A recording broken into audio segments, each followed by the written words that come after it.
Now what we're going to do is really, this is where it starts to get fun. This is where we start to put all the information together and we go back to the input data screen and we put the information in there. So let's jump on over to that screen right now.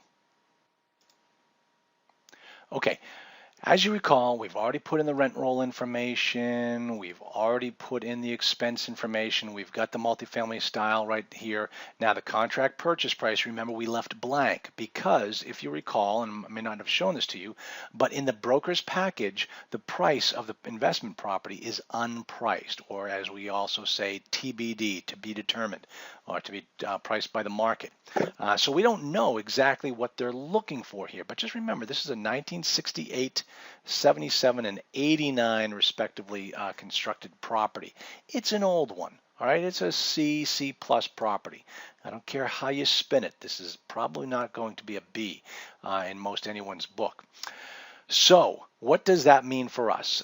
If you recall, what we need to do to be able to determine the purchase price on a property, as you know, we use the three variable equation with multifamily.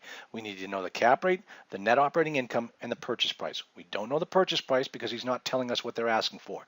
We know the net operating income. We just figured that out by putting in the rent roll and the expenses.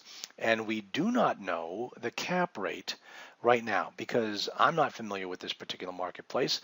If you were looking to buy this property, you should be very familiar with this marketplace and you should know what the cap rate is for properties like this. But because I don't, what I then try to do is I go into the broker's property package and I try to find something, maybe through the sales comps. I'm able to deduce what the cap rate is for this type of property. Let me just tell you something, folks. In this case, I haven't found one. The broker was very wise to hide any potential market cap rates in here. And the reason why he does that, it goes back to that original, the big rule in multifamily, which is first one that mentions price loses. If he has told you the NOI and he tells you what he thinks the cap rate is in that particular marketplace, he loses.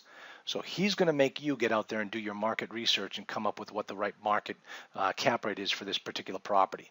All right, so let's go back and I'll show you where that comes into play in the in this program. Right down here under section 3, the resale valuation method. This is where you're going to enter the cap rate. Now in this particular case, the cap rate, I've just thrown in a number 4 cap on this property. Now think about it. It's a 1968 C-class property. You know, we're looking at about a 7.5 to 8.5 cap. The guy's not telling us what the cap rate is. We don't want to come out too high out of the gates. So let's go into the assumption that this is an 8.5 cap property. Now, when you put the cap rate in there, and you've already got the NOI built because you've done the income and the expenses, you're looking at an end of year one valuation on this property of $1.785 million. That's what we are coming up to be with what the property should be worth. So what I'm going to do up here under the contract price is I'm going to put in $1.6 million. All right, I'm going to go out of the gate at 1.6. At an 8.5 cap, I just built $1.5 million of valuation into this property. I don't know if my cap rate is right. I may be way off. But I'm still going to put in here the number that I'm going to use as a strike price. And then what I'm going to do is scroll down again to the financing section.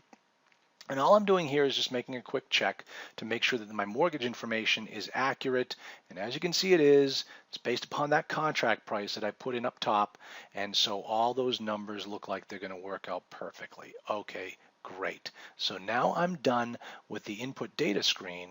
Now on the next video, we're going to take a look at how good or bad this particular deal is on the CFA, the cash flow analysis. So I will see you on the next video.